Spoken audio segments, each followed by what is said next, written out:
Hi everyone, welcome back. Today I'd like to talk about some neoclassical playing. For me, the whole neoclassical thing, as I've talked about on my channel, came onto my radar really when Yngwie came out. I was kind of familiar with Ritchie Blackmore's playing. In fact, I was more than I was a big fan of Ritchie Blackmore. The rainbow stuff was just brilliant. Rainbow Rising. I love like Gates of Babylon off of Long Live Rock and Roll. Really, all that early rainbow stuff was just huge for me. I just loved all that stuff.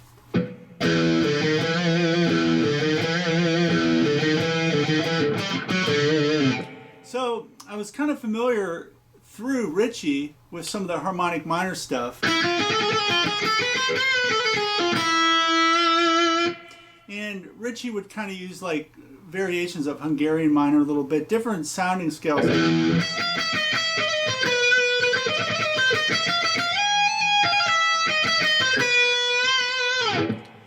But really, when I heard Yngwie, it really came to a fruition. I just became obsessed with harmonic minor scales and sweep picking, like the 2 and 3 string arpeggios and alternate picking lines. At the time, I didn't know Yngwie was sweep picking the lines, so I was just trying to alternate pick that stuff, and some of that stuff is really hard to alternate pick because it's odd grouping, so your pick is constantly changing directions when you're string crossing, which is very difficult. But because he's using economy picking or sweep picking on to the next string, he can just use one motion and keep going. Being a huge fan of Alcatraz and wearing out their first 2 albums and just trying anything I could to try to get that pick sound like Yngwie, that speed and clarity.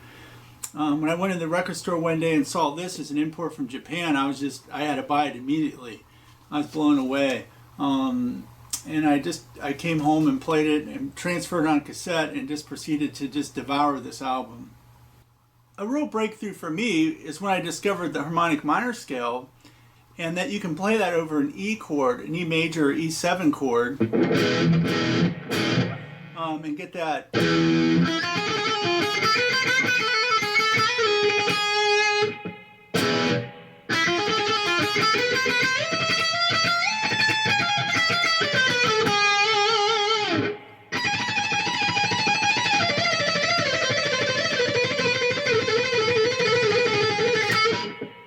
I was just like, I love that sound, that mysterious.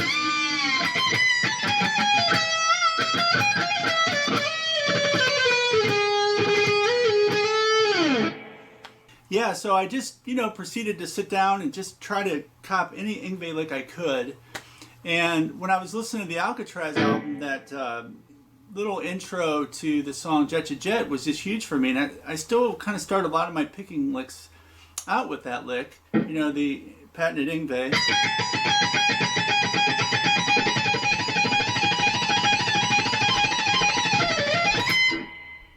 In fact, a lot of the picking licks I do actually start out with that pattern, and I use it and branch out. If you look at a lot of alternate pickers, they have their go-to patterns that they usually start playing.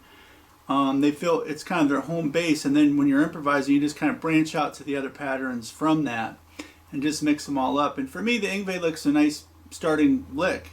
The first real string crossing lick I ever learned was kind of playing 6 notes up and back down again. So if I was in harmonic minor, in A harmonic minor or E Phrygian dominant, I could play these notes.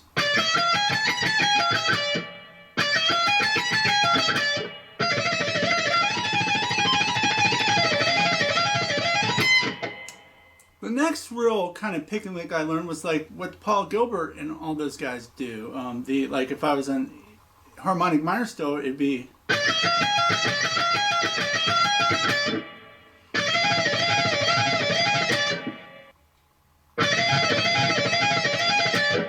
Cool thing about like doing it there is you got to move your first finger, and I really think playing that lick, the first finger is the thing that's keeping it quiet.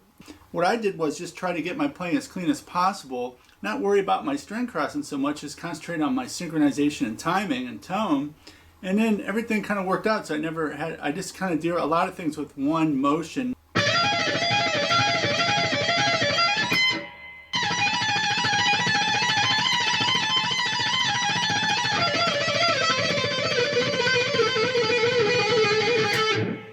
Whenever you get warmed up, you can really go, but I'm just using the arm, but it's pretty relaxed.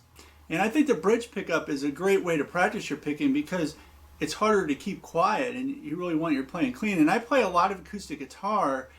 One thing that really helps keep everything quiet when you're playing these licks is picking up your first finger when you're switching strings. And the first finger doesn't come clear out, but you release the pressure, and that quiets the string. So if you graze it, if you're swiping or whatever you're doing, you don't really hear it. So the first finger, I'm going to have to do a whole video on the first finger. It's such the most important finger to me. But that's how I'm keeping it quiet, is getting that separation when I'm switching strings or just in general.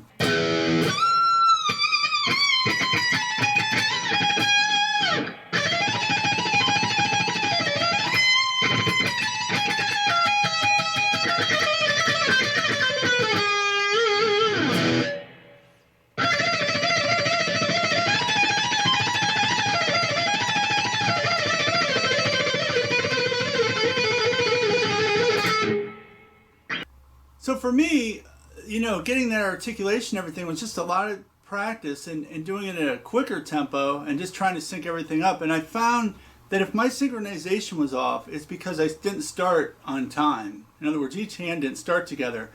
But I found if I started together, that 9 times out of 10 my playing would just be in sync. And when you start right on, it's effortless. You can go on forever because you're in sync. But if you start out and each hand's not totally perfect, it's like if you're pulling a string and it's a little slack and you start, it's not going to sync up. But if you're pulling it tight, each hand's kind of moving together. That's kind of how I think of it.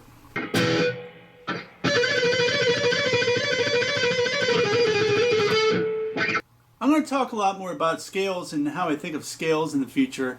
But briefly, what I realized early on is if I took 6 notes and played the 6 notes till I felt comfortable, and then I realized if I want to play a scale just straight up the neck, I could think of it in groups of 6, just switching from maybe the 6th and 5th to the 4th and 3rd to the 2nd and 1st. And that made it real easy to play the scales that way.